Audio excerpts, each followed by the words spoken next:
한양의 북적이는 저작거리 한 귀퉁이, 임상옥은 허름한 점포를 운영하는 가난한 상인이었습니다. 그의 손은 늘 거칠었고 옷은 해진 누더기였지만 그의 눈빛만큼은 그 누구보다도 강한 빛을 품고 있었습니다. 그는 쌀 한 톨, 무명 한 피를 팔아 생계를 이어갔지만 그의 마음속에는 늘 한 여인이 자리하고 있었습니다. 그녀는 임상옥이 어린 시절부터 함께 자라온 첫사랑이었으며 그에게는 세상의 모든 재물보다 귀한 존재였습니다. 그들의 사랑은 봄날의 햇살처럼 따뜻하고 순수했지만 그들을 둘러싼 현실은 한겨울의 칼바람처럼 매서웠습니다. 그녀의 부모님은 오랫동안 병환으로 고생하셨고 매일 값비싼 약재를 다려야만 하는 처지였습니다. 임상옥은 가진 것이 없어 늘 마음이 무거웠습니다. 그는 자신의 몫으로 돌아온 이윤을 한 푼도 남김없이 그녀의 집으로 가져다 바쳤고 늦은 밤까지 그녀의 집 앞을 서성이며 혹여나 무슨 일이 생기지는 않을까 노심초사했습니다. 그러나 그가 아무리 노력해도 병세는 좀처럼 나아질 기미를 보이지 않았고 귀한 약재를 구할 때마다 그의 점포는 텅 비어가는 날이 많았습니다. 그는 자신이 아무리 발버둥 쳐도 가난이라는 거대한 벽 앞에서 한없이 무력하다는 사실을 깨달았습니다.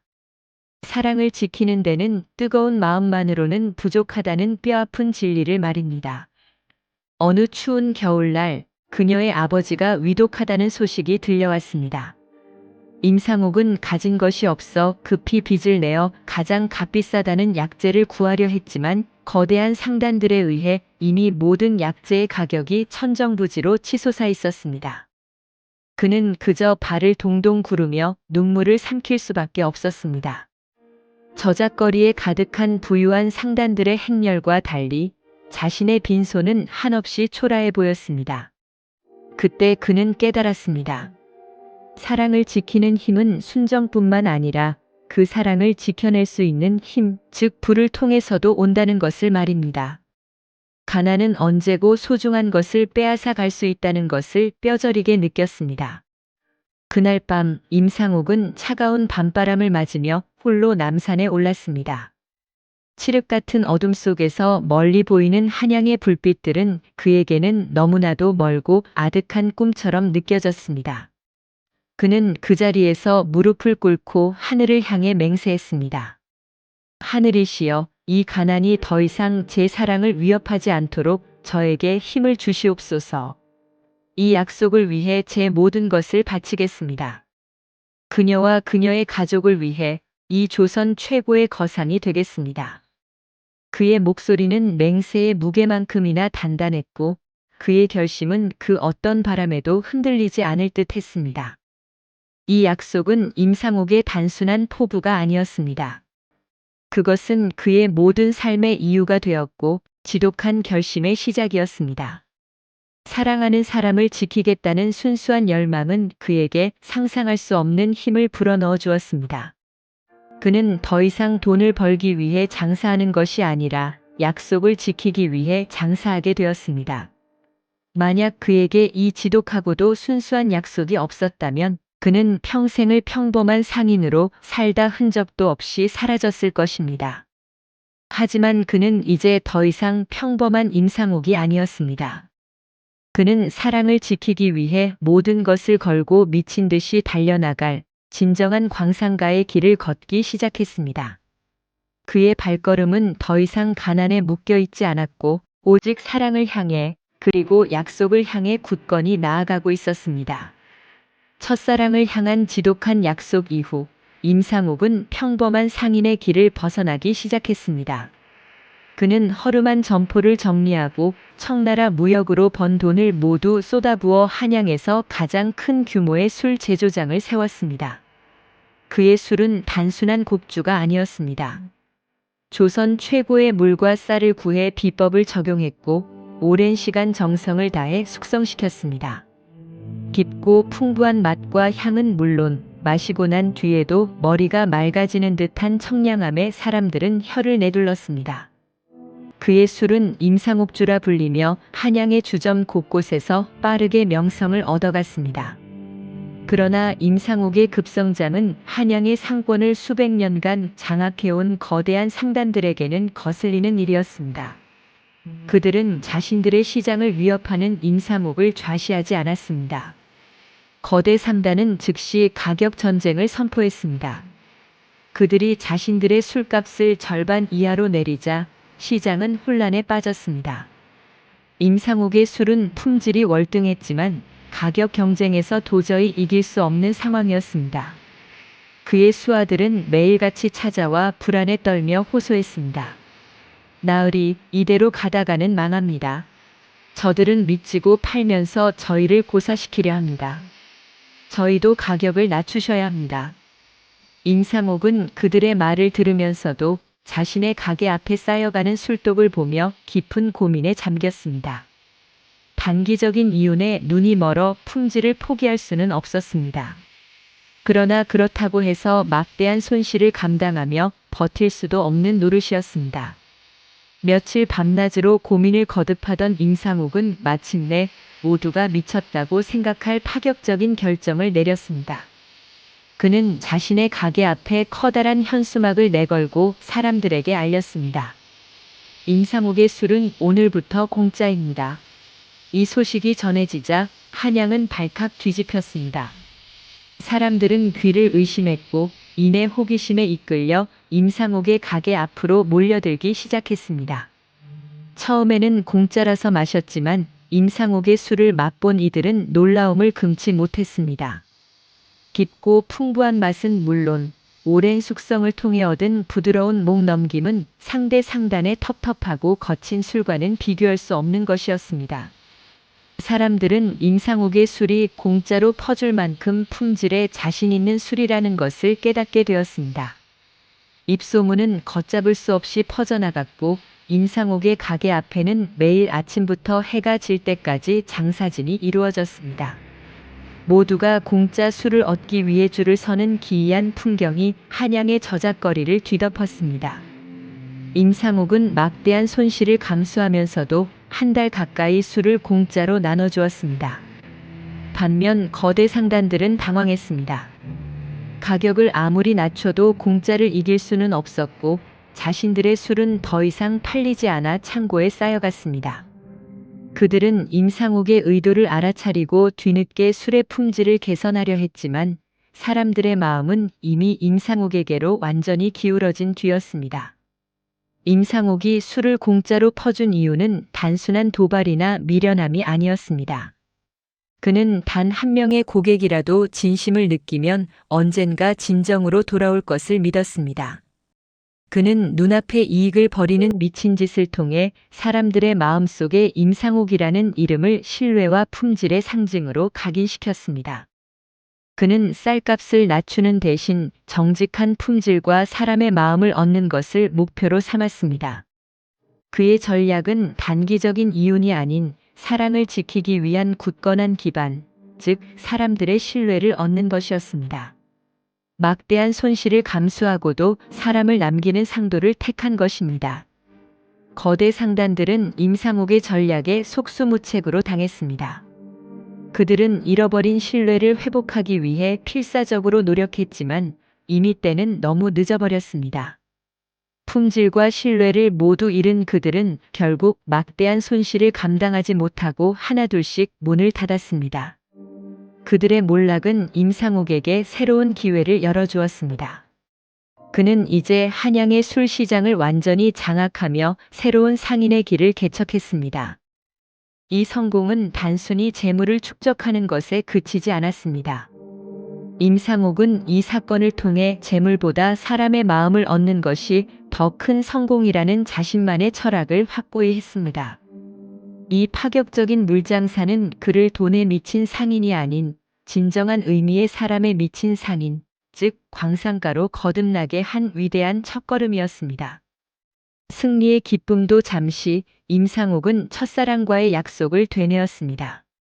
그가 거상이 되고자 했던 이유, 그 모든 시작이 그녀의 병든 몸과 가족을 지키기 위함이었음을 잊지 않았습니다. 그는 단순히 술장사로 번 돈에 만족하지 않았습니다. 더 큰 꿈을 꾸었습니다. 그가 꿈꾼 부는 단순히 개인의 욕망을 채우기 위한 것이 아니었습니다. 그것은 곧 그녀의 건강을 되찾아주고 그들의 미래를 단단히 할 수 있는 사랑의 방패였습니다. 그는 이제 술을 넘어 더 큰 규모의 사업을 구상하기 시작했습니다. 한양의 모든 상권을 그의 손아귀에 넣고 그 힘으로 사랑을 지켜낼 수 있는 거대한 제국을 세우려 했습니다. 그의 눈빛은 흔들림 없이 오직 한 곳을 향하고 있었습니다. 사랑을 지키기 위한 굳건한 신념이었습니다. 임상옥의 지독한 사랑은 그의 상술에 깊은 영감을 불어넣었습니다. 그는 이제 가격 경쟁이라는 낡은 틀에 갇히지 않았습니다. 사람들의 진정한 필요와 마음을 읽고 그에 맞는 혁신적인 전략을 펼쳤습니다. 공짜로 술을 나눠준 것처럼 그는 모든 사업에서 사람의 마음을 사는 것을 최우선 가치로 두었습니다. 그의 점포는 단순히 물건을 파는 곳이 아니라 사람들의 삶에 도움을 주는 공간으로 변모해 갔습니다. 예를 들어 흉년이 들었을 때도 그는 쌀값을 올리는 대신 오히려 어려운 이웃들에게 쌀을 나누어 주었습니다. 이러한 행동은 그를 단순히 장사꾼이 아닌 사람을 남기는 상인으로 사람들의 마음에 각인시켰습니다. 이처럼 임상옥의 삶은 첫사랑과의 약속에서 비롯된 지독한 결심이 그를 조선 최고의 거상으로 만들어가는 위대한 여정이었습니다. 임상옥의 술장사 성공은 한양 전체를 뒤흔들었고 그의 이름은 이제 단순한 상인을 넘어 전설적인 존재가 되었습니다. 사람들은 그의 파격적인 행보를 미친 짓이라 부르면서도 그의 뛰어난 상술과 굳건한 신뢰에 감탄했습니다. 그러나 임상옥은 이 모든 성공이 첫사랑과의 약속에서 비롯된 것임을 단 한순간도 잊지 않았습니다. 그는 재물을 쌓는 것에 만족하지 않았습니다. 그에게 돈은 목적이 아닌 수단이었고 그 수단으로 사랑을 지키고 더 나아가 사람의 마음을 얻는 것을 목표로 삼았습니다. 몇 해가 흐른 뒤 조선 팔도에 흉년이 들었습니다. 가뭄과 메뚜기 떼의 습격으로 논밭은 갈라지고 곡식은 모두 말라 죽었습니다. 백성들은 하루 한 끼조차 제대로 먹지 못해 굶주림에 허덕였고 고통의 신음소리가 온 나라를 뒤덮었습니다. 이 위기 속에서 다른 상인들은 쌀값을 천정부지로 올리며 폭리를 취했습니다. 그들은 굶주린 백성들을 보며 돈을 벌 기회라 여겼고 곡식 창고를 굳게 걸어 잠그고 쌀을 쌓아두었습니다. 임상옥의 수하들도 마찬가지였습니다. 그들은 임상옥에게 쌀값을 올릴 것을 거듭 건의했습니다. 나으리, 지금이야말로 큰 돈을 벌 기회입니다. 흉년이 계속되면 쌀값은 더욱 치솟을 것입니다. 지금 쌀을 팔지 않고 쌓아두면 훗날 몇 배의 이윤을 얻을 수 있습니다. 그러나 임상옥은 그들의 말을 단호히 거절했습니다. 그는 자신의 전 재산을 털어 오히려 쌀을 비싼 값에 사들이기 시작했습니다. 한양은 물론 멀리 떨어진 삼남 지방의 쌀까지 닥치는 대로 사들였습니다. 사람들은 그를 이해할 수 없었습니다. 임상옥이 드디어 미쳐버렸구나. 저자는 돈에 눈이 멀어 쌀값을 올리는 짓을 하다니. 사람들은 그를 돈에 미친 탐욕스러운 상인이라 비난했습니다. 그가 막대한 손실을 감수하며 쌀을 사들이는 이유는 오직 한 가지였습니다. 굶주림에 고통받는 사람들의 목숨을 구하고 싶었기 때문입니다. 임상옥은 백성들의 비난과 상단들의 조롱에도 아랑곳하지 않고 사들인 쌀을 모두 풀어 헐값에 팔기 시작했습니다. 심지어 가장 굶주린 이들에게는 공짜로 쌀을 나누어 주기까지 했습니다. 그의 창고에는 수만 가마의 쌀이 있었지만 며칠 만에 거의 바닥을 드러냈습니다. 수하들은 걱정했습니다. 나으리, 이러다간 정말 파산합니다. 남은 재산이 얼마 되지 않습니다. 임상옥은 미소 지으며 답했습니다. 재물은 물과 같은 것, 한 곳에 가두어두면 썩기 마련입니다. 흘려보내야 다시 채워지는 법이지요. 그의 행동은 단순히 쌀을 팔아 돈을 벌려는 것이 아니었습니다. 그는 이 위기 속에서 돈을 다루는 자신만의 미친 철학을 보여주고자 했습니다. 그에게 돈은 사람을 살리고 마음을 얻는 도구였습니다. 임상옥의 이러한 행동은 사람들의 마음을 움직였습니다. 처음에는 그를 탐욕스러운 상인이라 비난했던 백성들이 그가 쌀을 나누어주는 모습을 보고는 눈물을 흘렸습니다. 그들은 그제야 임상옥이 비싸게 쌀을 사들인 이유가 폭리가 아닌 굶주린 이들을 구하기 위함이었음을 깨달았습니다.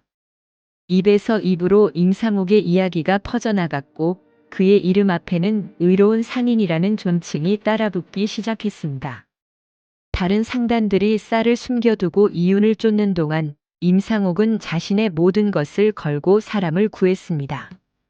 그의 상도는 상즉인, 즉 장사는 이윤을 남기는 것이 아니라 사람을 남기는 것이라는 확고한 신념으로 굳어졌습니다. 임상옥의 점포는 더 이상 단순한 물건을 파는 곳이 아니었습니다. 그곳은 사람들이 어려울 때 기댈 수 있는 희망의 장소가 되었습니다. 그는 쌀을 나누어준 백성들에게서 물질적인 보답을 기대하지 않았습니다. 대신 그는 그들의 믿음과 신뢰를 얻었고 이는 그 어떤 재물보다 값진 것이었습니다. 훗날 흉년이 지나고 풍년이 돌아왔을 때 임상옥에게 도움을 받았던 백성들은 자발적으로 그의 점포를 찾아와 물건을 사주었습니다. 그들의 진심 어린 행동은 임상옥의 상단이 더욱 번창하는 밑거름이 되었습니다. 이처럼 임상옥은 눈앞의 이익을 버리는 미친 짓을 통해 사람의 마음을 얻었습니다. 그는 재물을 쌓는 것에 집착하지 않았습니다. 대신 자신이 가진 것을 나누고 베풀면서 진정한 덕을 쌓았습니다. 그는 이 덕을 통해 사람들의 신뢰를 얻었고 그 신뢰는 어떤 위기에도 흔들리지 않는 그의 가장 큰 자산이 되었습니다. 그는 쌀을 판 것이 아니라 사람을 샀습니다. 돈을 벌기 위해 장사한 것이 아니라 사람의 마음을 얻기 위해 장사했습니다. 그의 신념은 첫사랑과의 약속에서 비롯된 것이었습니다. 그는 사랑하는 사람에게 부끄럽지 않은 삶을 살고자 했습니다. 돈에 눈이 멀어 사람을 외면하는 탐욕스러운 상인이 아니라 사람을 위하고 덕을 쌓는 상인이 되고 싶었습니다. 재물보다 덕을 쌓는 그의 행동은 단순히 이타적인 행위가 아니었습니다. 그것은 그의 사랑을 지키기 위한 그리고 그 사랑에 부끄럽지 않은 자신만의 길을 걷기 위한 지독한 노력의 결과였습니다. 사람을 남기는 상도를 택하며 임상옥의 상단은 날마다 번창했습니다. 그의 이름은 이제 조선 팔도에 모르는 이가 없을 정도로 널리 퍼졌습니다. 그는 단순한 장사꾼이 아니라 백성들의 존경과 신뢰를 한몸에 받는 전설적인 존재가 되었습니다. 조정에서도 그의 능력을 높이 평가하여 관직을 제안했지만 임상옥은 그 모든 제안을 정중히 거절했습니다. 그는 오직 한 가지 목표만을 향해 달려왔습니다. 바로 첫사랑과의 약속을 지키는 것이었습니다.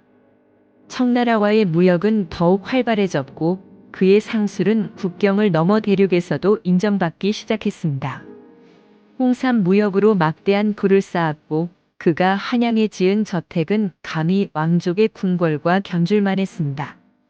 수많은 상인들이 그의 성공 비법을 배우기 위해 문전성시를 이루었지만 임상옥은 그들에게 재물을 좇지 말고 사람을 좇으라는 단 하나의 가르침만을 전했습니다. 그의 삶은 겉으로는 화려한 성공의 연속이었지만 그의 마음속에는 늘 첫사랑에 대한 간절함이 자리하고 있었습니다. 마침내 그는 모든 준비를 마치고 첫사랑을 찾아갈 채비를 했습니다. 병약한 그녀와 가족을 지키기 위해 조선 최고의 거상이 되겠다고 맹세했던 그 지독한 결심의 결실을 보여줄 때가 온 것입니다. 그는 그녀의 부모님을 평생 모시게 하고 그녀에게는 세상에서 가장 귀한 비단과 보석을 선물하며 남은 삶을 편안하게 해주고 싶었습니다.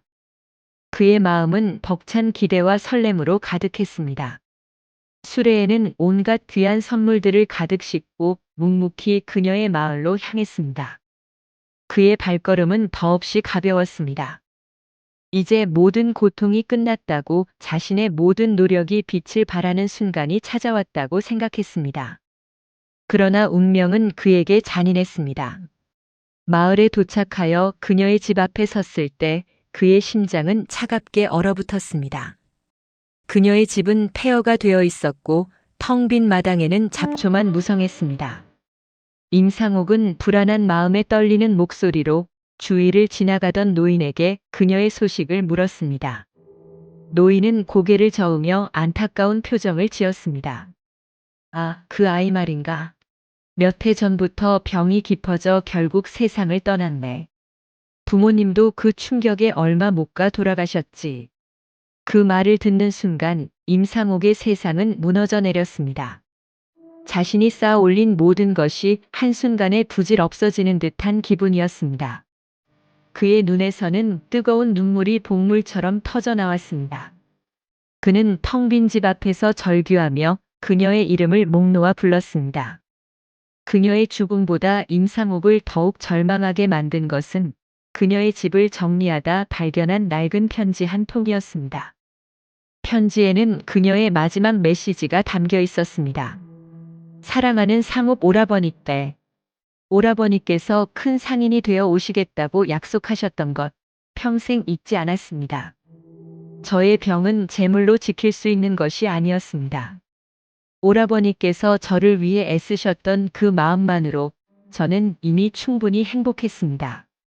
부디 이 편지를 읽으실 때쯤에는 저를 잊고 오라버니의 상도를 사람들을 위해 펼치셨으면 좋겠습니다. 사랑은 재물로 지킬 수 없는 것입니다.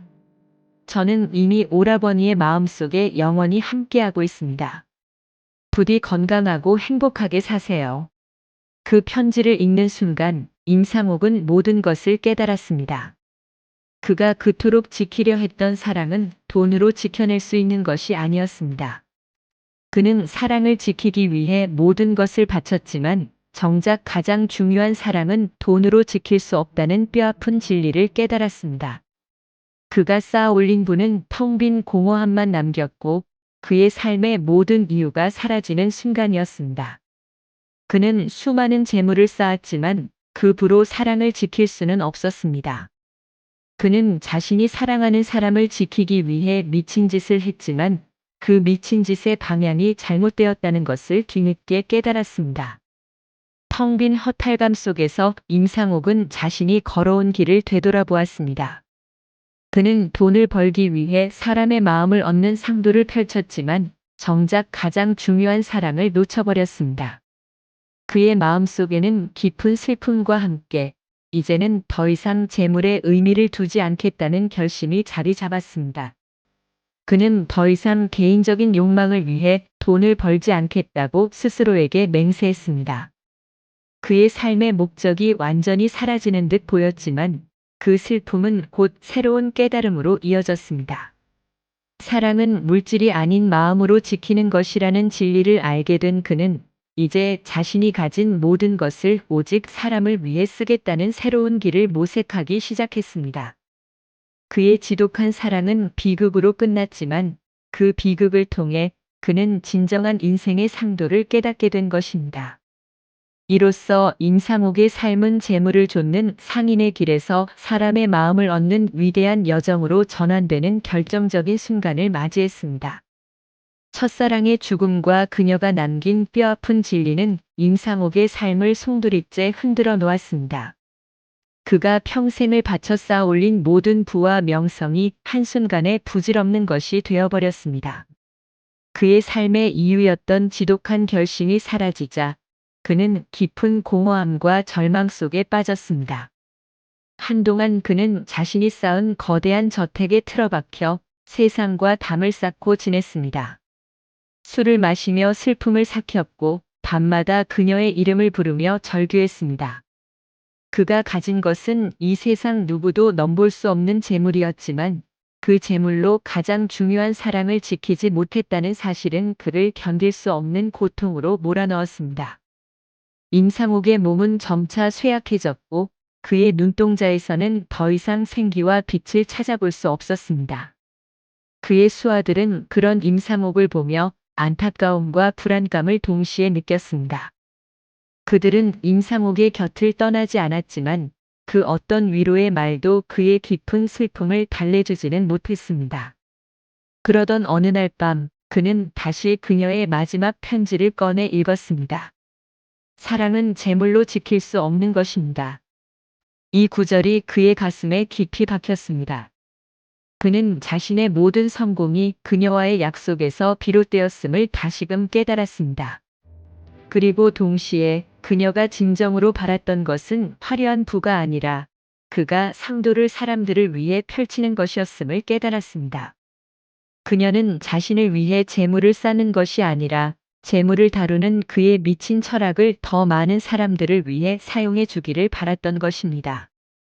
그 순간 임상옥은 자신이 가진 모든 재물의 의미를 새롭게 정의하기 시작했습니다. 돈은 더 이상 사랑을 지키기 위한 수단이 아니었습니다. 그것은 곧 사랑을 증명하고 그 사랑을 세상에 나누어 줄 수 있는 힘이었습니다. 그는 더 이상 개인적인 욕망을 위해 돈을 벌지 않겠다고 스스로에게 맹세했습니다. 대신 자신의 부를 통해 세상의 고통을 덜어주고 사람들에게 희망을 전하는 삶을 살기로 결심했습니다. 그의 마음에 오랫동안 짓눌려 있던 어둠이 걷히고 새로운 빛이 스며들기 시작했습니다. 그는 날이 밝자마자 수하들을 모두 불러 모았습니다. 그리고 모두가 경악할 만한 선언을 했습니다. 내일 아침부터 내가 가진 모든 재산을 백성들에게 나누어 줄 것이다. 수하들은 미쳤냐며 그를 말렸습니다.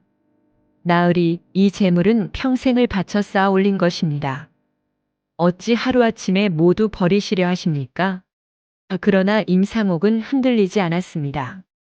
이제 재물을 쌓는 것에 아무런 의미가 없습니다. 내가 가진 모든 것은 이미 돌아가신 그분을 위해 모은 것이었으니 이제 그분을 위해 모든 것을 내려놓을 때입니다. 이 재물로 내가 이루지 못한 사랑을 세상에 전하고 싶소. 그의 결심은 그 어떤 때보다 단호하고 굳건했습니다. 그의 눈빛에서는 절망 대신 숭고한 빛이 흘러나왔습니다. 이후 며칠 동안 한양에서는 기적 같은 일이 벌어졌습니다. 임상옥의 창고 문이 활짝 열렸고 수레에는 쌀과 비단, 돈이 가득 실려 거리를 가득 메웠습니다. 그는 굶주린 이들에게 쌀을 나누어 주었고 병든 이들에게는 약재를, 집 없는 이들에게는 거처를 마련해 주었습니다. 그의 재산은 빠르게 세상 속으로 녹아들었습니다. 그의 행동은 탐욕에 물든 다른 상인들에게 큰 충격을 주었고 백성들은 그의 행위에 감동하며 눈물을 흘렸습니다. 돈에 미친 줄 알았는데 저분은 사람에 미친 분이셨구나. 라는 말이 온 백성들의 입에 오르내렸습니다. 임상옥의 이름은 더 이상 거상이나 부호가 아니었습니다. 그것은 곧 희망이자 인정의 상징이 되었습니다. 사람들은 그를 보며 진정한 삶의 가치를 깨달았고 그의 나눔은 새로운 나눔을 낳으며 선한 영향력의 물결을 일으켰습니다. 재물이 모두 사라진 뒤에도 임상옥의 삶은 공허하지 않았습니다. 오히려 그 어느 때보다 충만했습니다. 그는 이제 낡은 초가집에서 생활하며 매일같이 사람들의 이야기를 들었습니다. 그의 곁에는 그를 진심으로 따르는 수하들이 있었고 그의 삶은 이제 재물 대신 사람으로 가득 찼습니다. 그는 돈 대신 사람을 남기는 삶을 택했고 그의 상도는 상즉인에서 한 걸음 더 나아가 덕즉인, 즉 덕은 사람을 남기는 것이라는 신념으로 완성되었습니다. 그는 재물을 모두 잃었지만 조선 백성들의 마음속에 영원히 사라지지 않을 덕을 남겼습니다. 이로써 임상옥은 돈에 미친 상인이 아닌 사람에 미친 상인이라는 진정한 의미의 광산가로 역사에 기록되었습니다. 그의 삶은 비극적인 첫사랑의 상실에서 시작되었지만 그 슬픔을 통해 진정한 인생의 상도를 깨달은 위대한 여정이었습니다. 그는 자신에게 가장 중요한 것이 무엇인지 그리고 재물의 진정한 가치가 어디에 있는지 깨달았고 그 깨달음을 온몸으로 실천했습니다. 임상옥이 죽은 뒤에도 그의 이야기는 사람들의 입에서 입으로 전해졌습니다. 그의 이야기는 단순한 성공담이 아니라 사랑과 나눔, 그리고 진정한 삶의 의미를 일깨우는 살아있는 교훈이 되었습니다. 그는 재물로 사랑을 지키려 했지만 결국 자신의 모든 것을 내려놓음으로써 영원히 기억될 사랑과 신뢰를 얻었습니다. 그의 이름은 단순한 부호가 아닌 사람을 사랑하고 덕을 베푼 진정한 상인의 표상으로 역사에 깊이 새겨졌습니다. 임상옥의 삶은 물질적 풍요를 넘어선 진정한 영혼의 풍요를 보여주는 감동적인 증거로 남았습니다.